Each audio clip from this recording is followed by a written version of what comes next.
Hello guys, welcome back to my channel. आज मैं आपके लिए लेकर आया हूँ एक बहुत ही यूज़फुल प्रोडक्ट। आज मैं अनबॉक्सिंग एंड रिव्यू करने वाला हूँ यूनिवर्सल रिमोट का। गाइस, मेरा टीवी पुराने होने की वजह से टीवी का रिमोट कहीं पर भी नहीं मिल रहा था और साइड के बटन भी ख़राब हो गए हैं, तो मेरा टीवी ऑन ही नहीं होता। मैंने ऑफलाइन और ऑनलाइन हर जगह चेक कर लिया पर रिमोट कहीं पर भी नहीं मिला।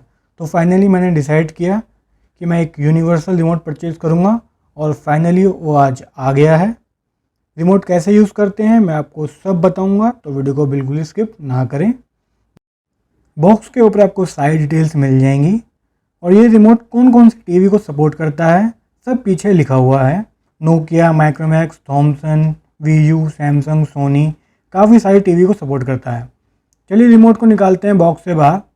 गाइस, ये रिमोट नॉर्मल रिमोट से थोड़ा सा बड़ा है और काफ़ी सारे बटन दिए हुए हैं। जो फीचर्स आपके टीवी के अंदर दिए हुए हैं वही बटन इस रिमोट के अंदर सपोर्ट करेंगे। ये स्मार्ट टीवी और नॉर्मल टीवी के साथ भी वर्क करता है। जो आप ये देख रहे हैं एलईडी सेटिंग, ये बहुत ज़रूरी है। इसी की हेल्प से ये रिमोट वर्क करता है। तो जब भी आप यूनिवर्सल रिमोट खरीदें तो हमेशा चेक कर लें उसमें ये एलईडी सेटिंग के बटन ज़रूर हों। ये बटन कैसे यूज़ करते हैं और ये ज़रूरी क्यों है आपको जल्दी बताऊंगा, तो वीडियो को लाइक और चैनल को सब्सक्राइब जरूर कर लें।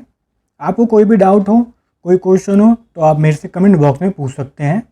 रिमोट के अंदर 2 AA बैटरी डलती हैं और रिमोट के साथ बैटरी नहीं मिली है, वो आपको अलग से परचेज़ करनी पड़ेंगी। ऊपर की तरफ लाइट दी हुई है, जब भी आप कोई भी बटन दबाएंगे तो लाइट ब्लिंक करती है, जिससे आपको पता चल जाएगा आपका रिमोट वर्क कर रहा है। अब मैं आपको बताता हूँ कैसे यूज़ करते हैं रिमोट को।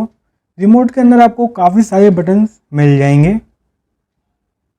Volume plus minus, channel, mute, numbers के बटन दिए हुए हैं, शॉर्टकट बटन, यूट्यूब, इंटरनेट के लिए बटन दिया हुआ है। अब मैं आपको बताता हूँ एलईडी सेटिंग्स ज़रूरी क्यों है। एलईडी सेटिंग्स के बिना आपका रिमोट वर्क नहीं करेगा, तो एलईडी सेटिंग के बटन होना ज़रूरी है आपके रिमोट में। यह है कोडक का स्मार्ट टीवी। रिमोट के अंदर 9 एलईडी सेटिंग बटन दिए हैं। बटन एक एक करके प्रेस करने हैं और अपने टीवी को ऑन करके देखना है। मेरा टीवी बस एलईडी 1 से ही वर्क करता है। आपके टीवी में 1 से लेकर 9 तक कोई भी सेटिंग वर्क कर सकती है, ज़रूरी नहीं है आपके में भी एक ही वर्क करे। मैंने सारे बटन दबा कर देख लिए हैं, बट मेरा सिर्फ एक ही बटन से वर्क करता है एलईडी 1, और ये मेरा टीवी हो गया है ऑन और सारे बटन अच्छे से वर्क कर रहे हैं। वॉल्यूम, म्यूट, सेटिंग्स, ये मैंने मेन्यू बटन दबाया है। मेन्यू बटन दबाने से सेटिंग आ जाती है और ये टीवी ऑफ भी हो जाता है। अब मैं दूसरे टीवी पर भी ट्राई करके देखता हूँ।